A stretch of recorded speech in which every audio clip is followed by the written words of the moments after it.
Today, we're going to look at some real-world scenarios demonstrating a brand new SharePoint upgrade, the Quick Steps column.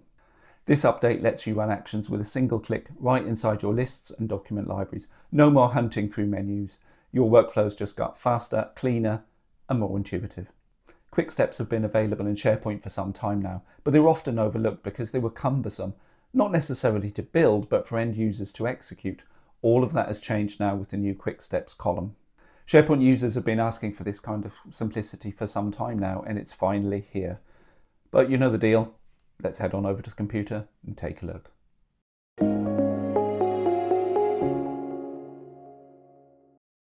Our first scenario deals with a simple task list in SharePoint.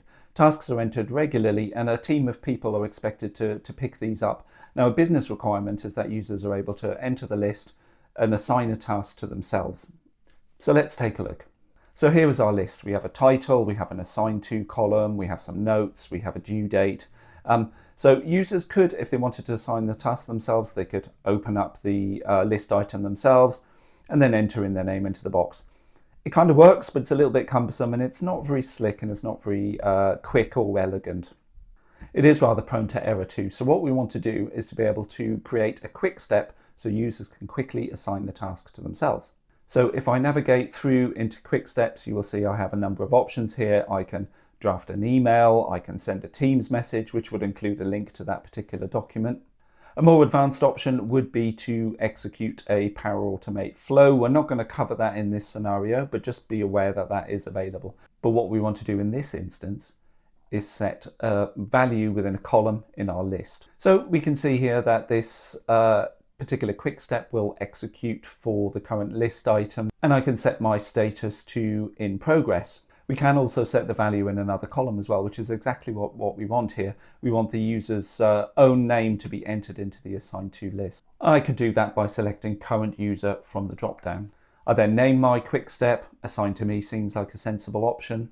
An interesting option here is being able to set the visibility of this quick step. So I'm going to set this to be visible only when the task status is not complete.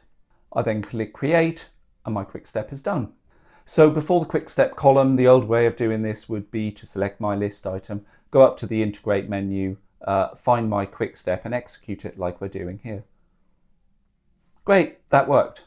Still a little cumbersome though, isn't it? But now with the quick step column, I can add this option directly into my list. So it's directly in context of where I'm working. I click the add column, I select the quick steps type, I then select my option from the list and click save. You'll see that I now have a button next to each of my list items that I can just click on and it'll perform that action for me, assigning the task to myself and setting the task status to in progress.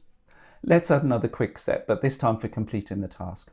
So again, I select set value, I will select status and I will say set it to complete. I'll then set the visibility of this to show only when the task is in progress, because it makes no sense to go straight from not started to complete. So this will only show for items that are currently in progress. Nice little UI tweak there. So now I'll go back to my column, I will edit that, I will add in that other quick step and give it a color if I want to, and I can click save. Once I've clicked save, you will see that the option to complete a task has appeared next to those tasks which are currently in progress. If I click that complete button, you will see the status changes to set complete and both buttons then disappear. That task is now dealt with and I have no further quick step options available to me. I think that this is a great option for end users. It's intuitive and presents them only the options they need as and when they need them. The options for visibility are really useful too, allowing you to direct the flow of any particular business process.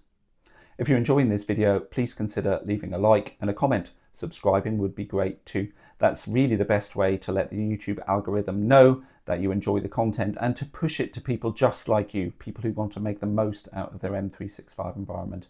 And if you're looking for other videos to watch, try this one here or this one here. They're both linked down in the description. I'm sure you'll find them useful. And if you are struggling with anything related to M365, be that SharePoint, Teams, Copilot, Power Platform, or anything else, then head on over to our website at iglootech.com. It is linked down in the description. Fill out that contact form and we'd love to talk to you. So let's move on now to document libraries, and we have a few interesting options here that aren't available to us within lists. Do you have a process for moving old documents to an archive folder, or perhaps even into another site? If so, the move action is your new best friend. Let's have a look. So here is our document library, which contains policies. If we head on over into Quick Steps, you'll see there are a few options which weren't available to us within our lists. So we have the move or copy a file or a folder. We also have the Ask SharePoint option as well, which is one for your Copilot licensed users. So I want to create a quick step action which will move my document into an archive library, which in this case exists within this site, but it could be within a completely different SharePoint site. It's totally flexible that way. When I select the choose a folder option, I'm presented with a fairly standard dialog, and here I've selected the separate document archive library which exists within my site. But if you look over on the left hand side there, I could easily select any other SharePoint site and then choose to copy the document to any library and folder within that particular site. So it's very flexible. So I'll give my quick step a name, and in this case I'm just going to set it to always show this quick step. Now we'll repeat the process that we saw earlier to create the quick step column. In this case I'll call it archive. Now to move a document, all I do is click that button right next to the document and the quick step will move that for me. If I navigate to my other library, as we've done here, you will see my document has been moved. Magic. This is a really simple document move process, but it really does make life so much easier for the end user. You can give them instructions on how to move a file and tell them how to navigate through to the site, the library, the folder. But if you can create an action to do that automatically, it's done every single time flawlessly with a single click. Why wouldn't you want to do that? For those of you who are using Microsoft Copilot, you already know about all of the benefits that it can bring to you. Using a quick step to Ask SharePoint, we can write a custom Copilot prompt against a specific document. Let's say you want to produce an executive summary or produce a very brief overview of a particular document. Now you just press that button and Copilot will open with your document as context, with your prompt all ready to go, streamlining your AI related tasks. So let's see how that's done. So again, we navigate to Quick Steps and I'll select the option to Ask SharePoint. I'll give it a name and I'll enter the prompt that I'd like to use. In this case, I just want a very brief summary of the document. Next, I'll create a column for my quick step. I'll give it a name and a color, and then we'll try it out. Let's see how that looks. And there we go. My custom prompt is executed directly against that document. This is a massive time saver for your Copilot users. So there we go. Quick step columns, simple and powerful. The quick steps themselves have always been pretty useful and they have been around for a while. But as I said, they were often overlooked because they were just kind of cumbersome and out of context and tucked out of the way and difficult for users to get their head around and get to. There were so many scenarios where you can use this to simplify people's interactions with documents or list items. There are a few limitations, however, that you should be aware of. Just bear in mind that quick steps are simple and they're simple by design. They are there to execute single actions. You can't, for instance, set the value of a column and then send an email. To do something like that, you would be delving into a more complex Power Automate flow. But don't let that put you off. That simplicity really can deliver some powerful features and they're definitely worth exploring. Secondly, there are limits. So there is a limit of 15 quick steps per library. This is a kind of fairly sensible limit to stop the interface becoming too messy and too cluttered and confusing for users.